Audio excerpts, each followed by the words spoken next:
Welcome back to the poll position. The results are in, and Donald Trump is once again on track to be the President of the United States. After a clean sweep of all 7 swing states, Trump has gone on to win the best electoral college result for a Republican candidate since 1988, whilst Kamala Harris and the Democrats have lost ground not only in the presidential race, but Congress as well. The polls going into the race suggested Kamala Harris had a small lead in the popular vote, and that the election was effectively an even split. I even made a video saying how I believed that Harris was going to win, and the Democrats would control the House whilst Republicans would win a small majority in the Senate. So what really happened? What did I get wrong? And what can I do to get things right in the future? First, we need to get into the actual results. Donald Trump managed to sweep all 7 swing states, bringing his electoral college total to 312 electoral votes. At the time of writing, he has also won 50.2% of the popular vote, and over 75 million raw votes from across the country. This makes him the first Republican in 20 years to win the popular vote in an election, and the best performing Republican president since 1988. Democrats failed to make any significant inroads, and underperformed in many key urban and suburban counties across all 7 swing states, with the result in Pennsylvania being particularly devastating, as Trump managed to gain 4 suburban counties, including Monroe and Bucks, both of which he didn't win in 2016. Kamala Harris's campaign failed to maintain the support Biden had gathered in 2020, and failed to capitalize on the gains made in 2022, leading to a poor performance nationwide, with her vote share currently sitting at 72 million, 9 million lower than 2020.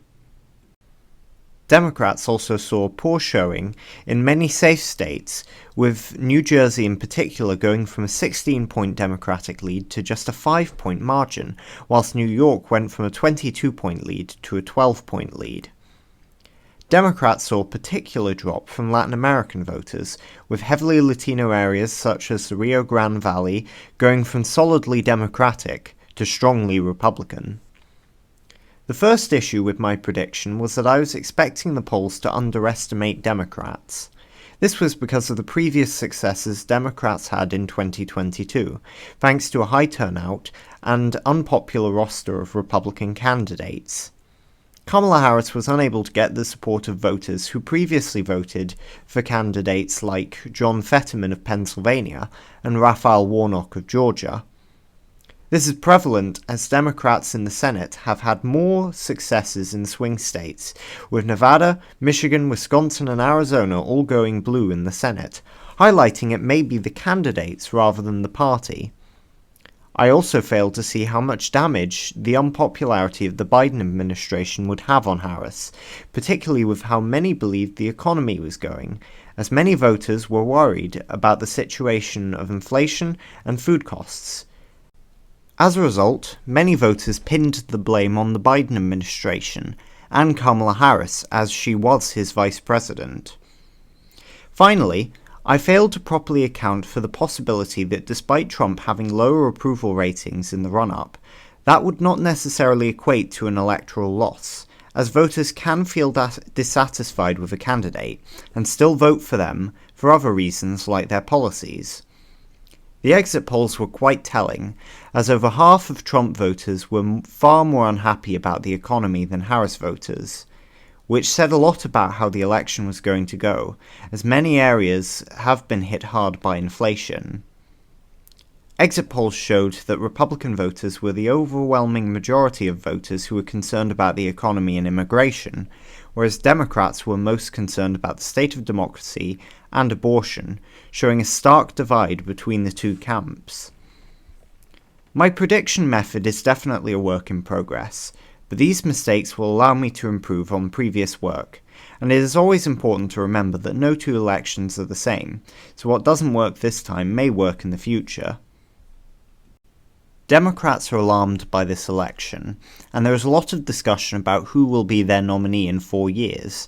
But the most important election to think about right now is 2026, as the midterms will give them a chance to gain some ground and even retake the House of Representatives. A lot of soul-searching is definitely needed if the Democrats ever hope to retake power in 4 years, and a lot will depend on who replaces Trump as the Republican nominee, as will have passed a decade without another Republican on a presidential ballot.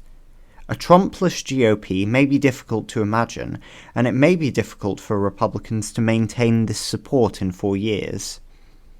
To put it more succinctly, both parties are worried for the future, and both have the potential to win big come next election.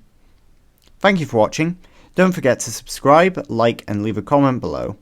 I'll be doing videos breaking down the Senate and House elections in time, so keep an eye out for that.